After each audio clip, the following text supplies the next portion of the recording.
పెళ్ళైన తర్వాత రేపు అల్లుడు ఏడిపిస్తున్నాడండి మా అమ్మాయిని, కొడుకు పెళ్లి చేస్తే కోడలు ఏడిపిస్తుంది. అమెరికా వెళ్ళాలని వీళ్ళే కోరుకుంటారు, వాళ్ళు అమెరికా వెళతారు. ఆ తర్వాత తండ్రి పోయినా కూడా రాలేదండి, సెలవు ఇవ్వలేదని చెబుతున్నాడు. పంపించింది వీడే.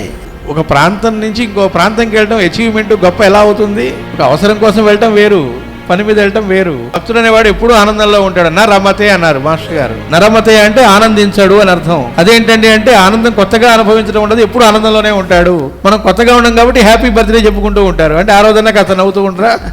నిష్కారణముగా ఆనందము అనుభవించుట ఎరిగిన వాడే ఆనందమును పొందుటకు అర్హుడు అన్నారు. మనకు ఆనందం అంటే ఏదో కారణం లేనిదే ఆనందం ఎలా ఉంటుంది అని మన కాన్సెప్ట్.